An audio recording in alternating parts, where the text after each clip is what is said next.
everybody. My name is Sandra, and welcome to today's reading vlog. We're going to be reading Love and Other Words by Christina Lauren. This is my very first Christina Lauren book, and I'm really excited about it. I've heard nothing but good things about this book, and it also has a 4.24 rating on Goodreads, which is pretty high for Goodreads. I really don't know too much about this book other than its romance, and that's pretty much it. So let me read the back of the book so we know a little bit more about what this book is about. Macy Sorensen is settling into another ambitious, if emotionally tepid, routine. Working hard as a new pediatrics resident, planning her wedding to an older, financially secure man, keeping her head down and heart tucked away. But when she runs into Elliot Petropoulos, I love that name, Petropoulos, the first and only love of her life, the careful bubble she's constructed begins to dissolve. Once upon a time, Elliot was Macy's entire world, growing from her gangly, bookish friend into the man who coaxed her heart open again, only to break it on the very night he declared his love for her. Wait, why is this sounding like a sad book? No. I'm gonna actually start reading this in the cutest little coffee shop, and then I'll give you an update after I start reading it.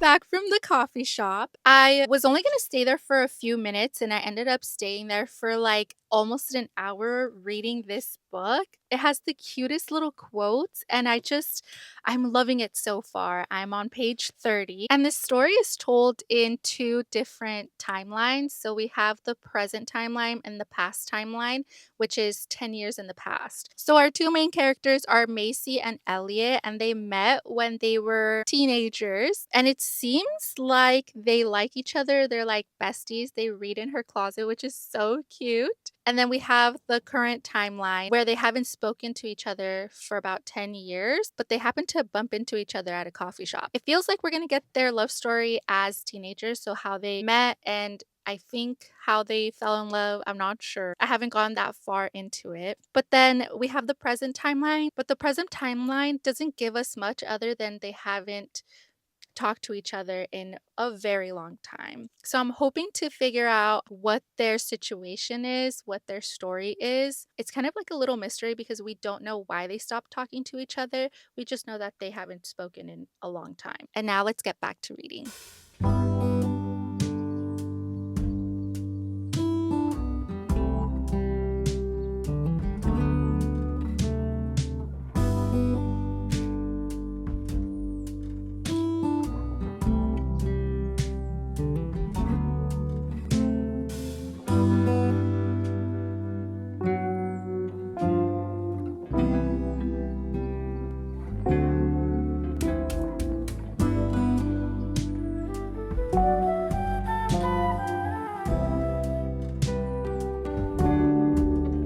I am officially halfway through this book, and I am invested in Macy and Elliot's love story. And if they don't end up together at the end of this book, I'm going to be so sad and so disappointed. But I still don't know like what happened for them to stop speaking. It must have been something bad, right? Because they haven't spoken in like 10 years.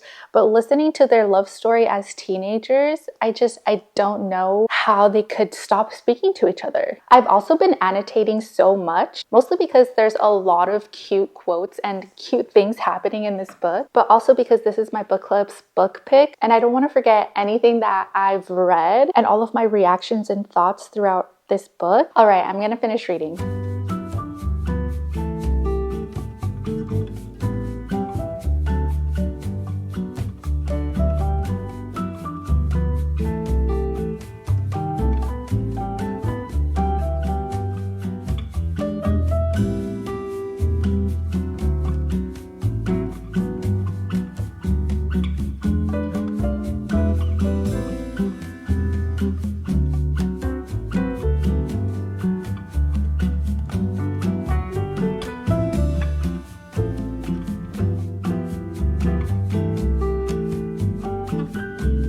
finished reading Love and Other Words by Christina Lauren, and it was a really cute book. However, I really liked one of the timelines way more than the other one. I really enjoyed reading about Macy and Elliot's teenage life and how they got to know each other and how they fell in love. But the timeline when they're adults, I liked a little bit less. And I think it was because I didn't like the fact that they stopped talking to each other. And it was this really big buildup to finding out why they stopped talking to each other. But then the reason I feel like was kind of obvious. And then at the end, I feel like the end was really rushed as well, and they dismissed the reason why they stopped talking.